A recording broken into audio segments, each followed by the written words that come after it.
شروع اللہ کے نام سے جو بڑا مہربان نہایت رحم والا ہے۔ محترم ناظرین، السلام علیکم۔ آج کی اس ویڈیو میں ہم انبیاء علیہ السلام کے قتل کیے جانے والے واقعات میں سے کچھ واقعات بیان کریں گے۔ اس سے پہلے آپ سے گزارش ہے کہ جو دوست ابھی چینل پر نئے آئے ہیں وہ چینل کو سبسکرائب کر لیں اور گھنٹی کے نشان کو دبا لیں تاکہ ہماری آنے والی ہر نئی ویڈیو آپ دوست آسانی سے دیکھ سکیں۔ تو چلو دوستو، آج کے واقعہ کی جانب چلتے ہیں۔ قرآن مجید نے متعدد جگہوں پر یہودیوں کی شرارتوں اور فتنہ پردازیوں کو تفصیلی بیان کرتے ہوئے بار بار یہ اعلان فرمایا ہے کہ ان ظالموں نے اپنے انبیاء اور پیغمبروں کو بھی قتل کیے بغیر نہیں چھوڑا۔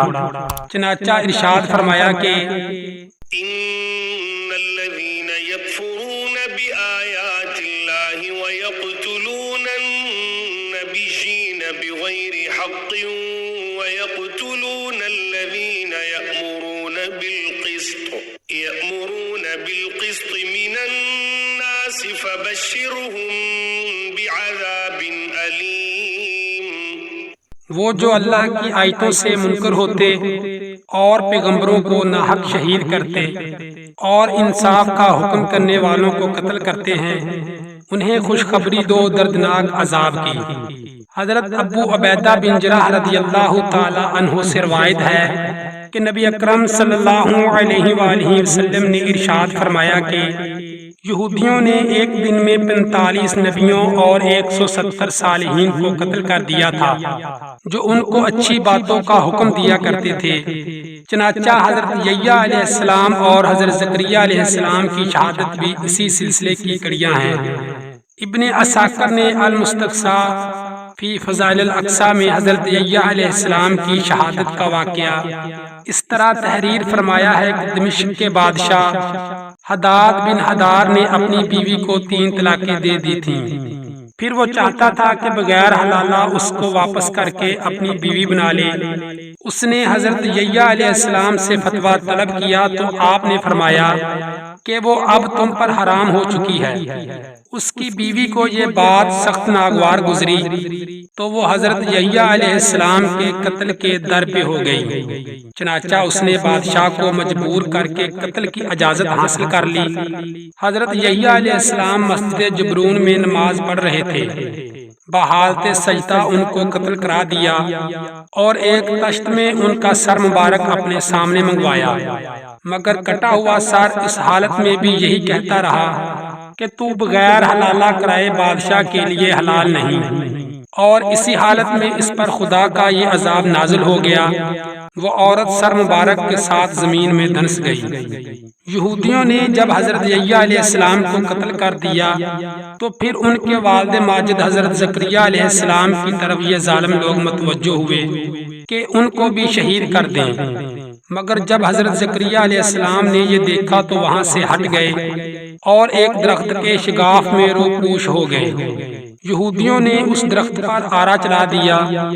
جب آرا حضرت زکریا علیہ السلام تک پہنچا تو خدا کی وحی آئی کہ خبردار اے زکریا، اگر آپ نے کچھ بھی آہوزاری کی تو ہم پوری روئے زمین کو تہ و بالا کر دیں گے، اور اگر تم نے صبر کیا تو ہم بھی ان یہودیوں پر اپنا عذاب نازل کر دیں گے۔ چنانچہ حضرت زکریا علیہ السلام نے صبر کیا اور ظالم یہودیوں نے درخت کے ساتھ ان کے بھی 2 ٹکڑے کر دیے۔ اس میں اختلاف ہے کہ حضرت یحییٰ علیہ السلام کی شہادت کا واقعہ کہاں پیش آیا۔ پہلا قول یہ ہے کہ مسجد جبرون میں شہادت ہوئی، مگر حضرت سفیان ثوری نے شمر بن عطیہ سے یہ قول نقل کیا ہے کہ بیت المقدس میں ہیکل سلیمانی اور قربان گاہ کے درمیان آپ شہید کیے گئے، جس جگہ آپ سے پہلے 70 انبیاء علیہ السلام کو یہودی قتل کر چکے تھے۔ بہرحال یہ سب کو مسلم ہے کہ یہودیوں نے حضرت یحییٰ علیہ السلام کو شہید کر دیا، اور جب حضرت عیسیٰ علیہ السلام کو اپنی شہادت کا حال معلوم ہوا تو آپ نے علل اعلان اپنی دعوت حق کا آواز شروع کر دیا، اور بالآخر یہودیوں نے آپ کے قتل کا بھی منصوبہ بنا بنا لیا، بلکہ قتل کے لیے آپ کے مکان میں ایک یہودی داخل بھی ہو گیا، مگر اللہ تعالیٰ نے آپ کو ایک بدلی بھیج کر آسمان پر اٹھا لیا۔ حضرت یحییٰ اور حضرت زکریا علیہ السلام کی شہادت کے واقعات اور حالات سے اگرچہ حقیقت میں نگاہیں بہت سے نتائج حاصل کر سکتی ہیں، تاہم چند باتیں خصوصی طور پر قابل توجہ ہیں۔ دنیا میں ان یہودیوں سے زیادہ شقی القلب اور بدبخت کوئی اور نہیں ہو سکتا جو حضرات انبیاء علیہ السلام کو ناحق قتل کرتے تھے، حالانکہ یہ برگزیدہ اور مقدس ہستیاں نہ کسی کو ستاتی تھیں، نہ کسی کے مال و دولت پر ہاتھ ڈالتی تھیں، بلکہ بغیر کسی اجرت و عوض کے لوگوں کی اصلاح کر کے انہیں فلاح و سعادت دارین کی عزتوں سے سرفراز کرتی تھیں۔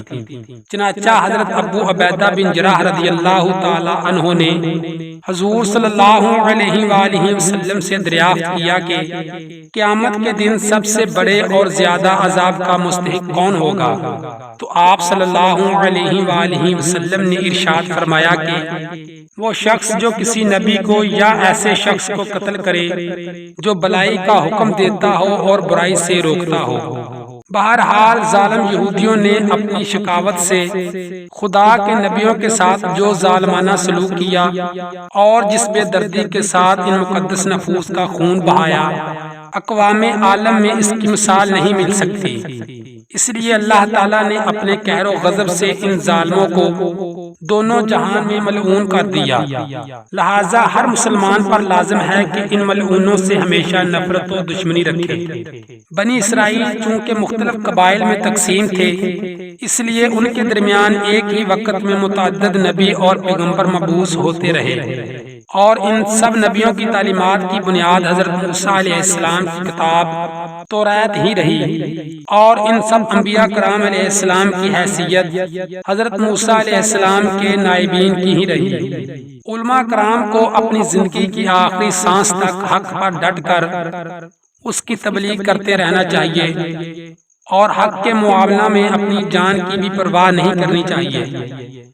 جیسا کہ آپ نے سن لیا ہے کہ سر کٹ جانے کے بعد بھی حضرت یحییٰ علیہ السلام کے کٹے ہوئے سر سے یہی آواز آتی رہی کہ 3 طلاقوں کے بعد بغیر حلالہ کرائے ہوئے عورت سے اس کا شوہر دوبارہ نکاح نہیں کر سکتا۔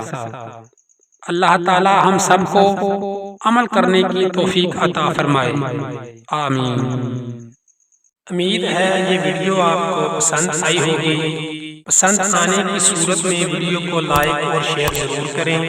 ہماری نئی آنے والی ویڈیو سب سے پہلے دیکھنے کے لیے ہمارا چینل سبسکرائب کیجیے اور بیل آئیکن پر کلک کیجیے تاکہ ہماری نئی آنے والی تمام ویڈیو سب سے پہلے آپ تک پہنچ سکیں۔ اللہ تعالیٰ آپ تمام دوستوں کا حامی و ناصر ہو۔ اجازت دیجیے، اللہ حافظ۔